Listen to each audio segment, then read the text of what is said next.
Finaritra manonona ny fahasoavan'ny tompo Jesosy amintsika rehetra hatrany manohy ny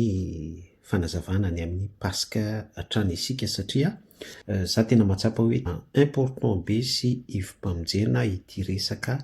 Paska ity, dia izay no mahatonga somary miaisista amin'ny fizarana sy ny fanampim-panazavana matetitetika mikasika amin'ity resaka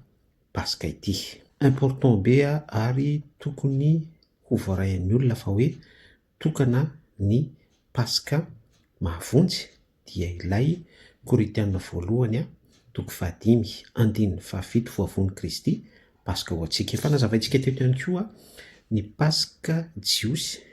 Exodosy 2:20 izay mifamatotra amin'ny antom-panafahana ny fiangonana Israela ny vahoaka Hebreo teo ambany fanandevozana Ejipta, fa rehefa afaka tamin'izay fanandevozana izay ny vahoaka Israela, nafahana tamin'ny fanandevozana tamin'ny alalan'ny Paska Exodosy 2:20 dia tapitra ilay Paska, fa kosa araka ny alliance fifanekena tamin'Andriamanitra tsy toy noho izy ireo izay nesorina tao amin'ny fanandevozana Ejipta dia nodidian'Andriamanitra araka ny Torah ny fiangonana Israela sy ny taranak'ireo Hebreo izay andevy tao Ejipta tsy maintsy mahatsiaro ny Exodosy 2:20 dia izay no anton'ny fahatsiarovana ny amin'ny hoe Paska Jiosy rita izay araka ny Torah tsy tokony hisy latsaka mihitsy ny amin'ny ondry atsatsika, ny finanana ny matavy, ny taolana, ny finanana ny mangidy, ny mofo, ny lalivay sy ny sisa be da be araka ny lalàna Torah, tsy misy latsaka ao anatin'izay hoe fanekena Yahweh Elohim sy ny fiangonana Hebreo taranaka izay avy tamin'ireo andevo tao amin'ny firenena Egyptiana. Izay dia tsy misy idiran'ny hafa firenena, tsy misy idiran'ny hafa firenena, zany hoe raha misy zany hafa firenena misambotra an'izay fahatsiarovana izay na ihany koa mandray mihitsy hoe ino no eritreretin'ny Paska, deja diso zay hoe ilay fahatsiarovana tao amin'ny Exodosy 2:20 no raisiny, kanefa izy tsy Hebreo, tsy taranak'ireo andevo tao Ejipta, dia misy zavatra be da be viole ao anatin'izay satria tokony ho araka ny Torah foana sy araka ny alliance ny faneken'Andriamanitra tamin'ny vahoaka Hebreo ihany, tokony tsy voaka amin'izay ny antom-pahatsiarovana, ny antom-pandraisana ny Paska Jiosy no resaka eo. Zao anefa mety hitenonareo, mety eritreretinareo hoe dia misy karazany firy zany ny Paska, misy karazany be da be ve zany? Tokana ihany ny Paska, tokana ihany, fa ny antony ny antsoina an'ilay hoe Paska Jiosy dia noho ilay izy mifamatotra amin'ny vahoaka Hebreo hoe andevy tany Ejipta. Dia misy miantso an'ilay hoe Paska Kristianina aty amin'ilay 1 Korinthiens 5:7 ny tena marina dia tsy hoe Paska Kristianina ilay izy fa sous parenthèse izay, fa ny tena marina dia hoe Paska ho an'ny daholo be ny hafa firenena, ny hafa fitenenana, ny fokom-pirenena isan-tsokajiny ny avy izay manaiky an'i Kristy Jesosy, izay tena tokony hanaiky mihitsy ihany koa raha teo voavonjy. Raha teo voavonjy dia mila manaiky an'i Kristy Jesosy, mila manaiky an'ilay hazo fijaliana. Ino ilay Paska? Voavony taizy Jesosy Kristy, voavony teo amin'ny hazo fijaliana. Voavony teo amin'ny hazo fijaliana i Kristy, Paska ho antsika. Dia ilay Paska zany ny teneniko teo hoe tokana ihany ny Paska rehefa tena alalinina ara-tsoratra masina, ilay tsy misy Paska Jiosy zany, tsy misy Paska hafa firenena zany, tsy misy Paska Kristianina izany, fa tokana ihany ny Paska dia Paska ilay teo amin'ny hazo fijaliana, voavony Kristy, Paska ho antsika. Dia ino no Paska tokony ho eken'ny be sy ny maro, ary selon la Bible nizany izy teo vovonjy, selon la Bible dia mila manaiky an'iny Paska hoe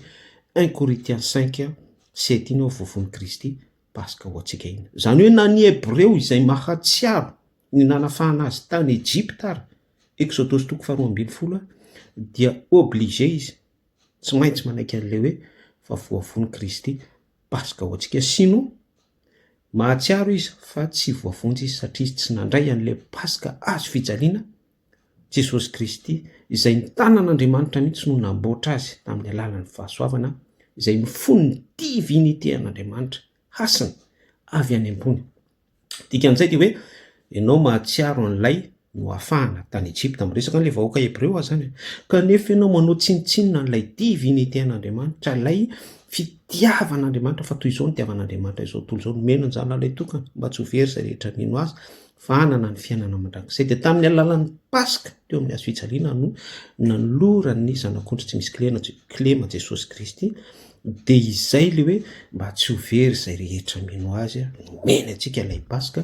De raha ohatra ianao zany tsy manaiky anio kanefa ianao mahatsiaro an'ilay hoe fanafahana tao Ejipta, Paska Jiosy zany, de zava-poana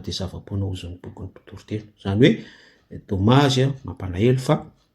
nandeha araka ny toray ianao fa tsy nandray an'ilay fahasoavana, tsy nandray an'ilay Paska tokana izay antom-pamonjena, ivo-pamonjena, lalam-pamonjena, divinité tamin'ny alalan'ny tanan'Andriamanitra tsy to,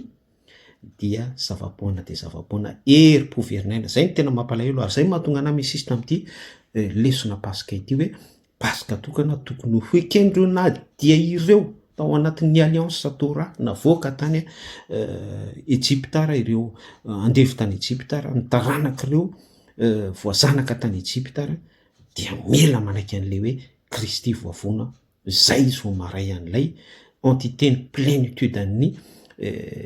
famonjena Paska ahafahany miampita ho any amin'ny fiainana mandrakizay.